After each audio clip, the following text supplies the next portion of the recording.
em conexão à aliança de Deus com Abraão, o nome desse casal foi trocado. Abrão passou a ser Abraão e Sarai passou a ser Sara.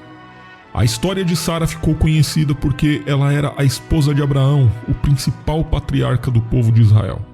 Sara era cerca de 10 anos mais nova que Abraão. A Bíblia também informa que, além de esposa de Abraão, Sara também era sua meia-irmã por parte de pai, ou seja, ela é apresentada no texto bíblico como uma filha de Terá em Gênesis capítulo 20, versículo 12.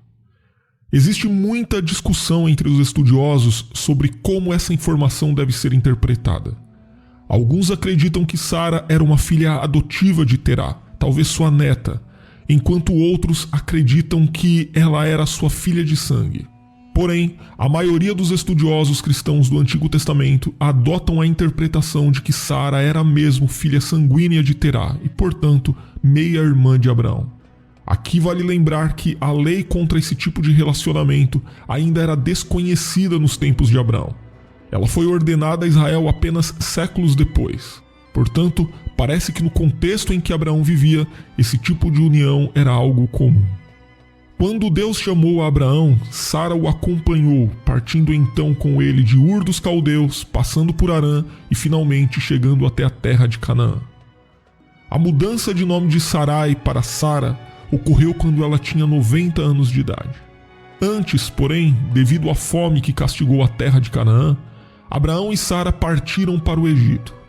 Na ocasião, Sara já tinha entre 65 e 66 anos de idade. Mas apesar da idade, Sara continuava a ser uma mulher muito bonita, a ponto de Abraão, temendo por sua própria vida, pedir que ela se apresentasse apenas como sua irmã. E no Egito, Sara chamou a atenção dos egípcios e dos príncipes de Faraó, sendo que o próprio Faraó se sentiu atraído por ela e a levou para o seu palácio. Entretanto, o Senhor castigou a Faraó e a sua casa por causa de Sara, o que fez com que ele chamasse Abraão e o confrontasse por ter omitido a informação de que ela era sua esposa. Faraó devolveu Sara a Abraão e ordenou que eles partissem para longe do Egito, conforme nós lemos em Gênesis capítulo 12. Cerca de 20 anos depois, outro episódio muito semelhante a este aconteceu. Abraão, mais uma vez, ocultou a informação de que Sara era sua esposa. E este fato ocorreu em Gerar, na cidade governada por Abimeleque. Naquela ocasião, Deus avisou Abimeleque em sonhos de que Sara era a esposa de Abraão, e caso ele não respeitasse essa condição, Deus o castigaria duramente. Então Abimeleque procurou Abraão e o questionou acerca de sua atitude. Abimeleque repreendeu Abraão por ter mentido e devolveu Sara a ele, e também lhe deu ovelhas, vacas, servos e servas, talvez como um tipo de compensação pela ofensa. Isso fez com que o patrimônio de Abraão aumentasse ainda mais. Também vale dizer que Abraão e Sara viviam entre um povo pagão antes da convocação divina. E de acordo com as leis da Mesopotâmia daquela época, a condição de esposa-irmã representava uma posição social ainda mais elevada, e segundo os textos de Nuzi, o vínculo do casamento era considerado mais solene. Mas sem dúvida, algo que marcou a história de Sara foi a esterilidade. Durante muito tempo, Sara amargou a tristeza de ser uma mulher estéril, e essa condição era um opróbrio contínuo para ela. Ainda mais depois da promessa que Deus havia feito a Abraão de que ele seria pai, Sara desesperou-se para lhe conceder um herdeiro. Então ela incentivou Abraão a ter um filho com sua serva pessoal, Agar. Agar era uma jovem egípcia que servia a Sara, e ao fazer essa sugestão, Sara utilizou um costume frequente atestado na antiga Babilônia, que era apoiado em uma norma legal de que uma esposa estéril deveria prover a seu marido uma mulher que lhe gerasse filhos em seu nome. E geralmente a mulher escolhida era uma criada da casa.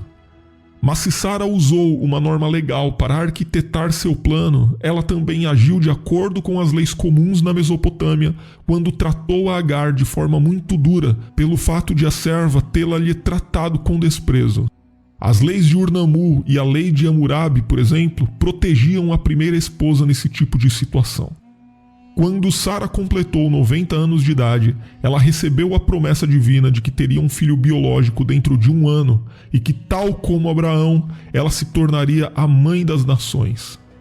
Na verdade, essa promessa ocorreu por 2 vezes, sendo que a primeira vez foi justamente na ocasião em que seu nome foi mudado juntamente com o de seu marido.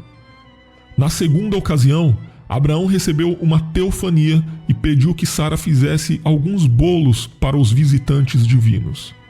Ao escutar a profecia acerca do nascimento de um filho seu, Sara sorriu com incredulidade, julgando ela ser impossível de algo do tipo se cumprir, haja vista sua idade.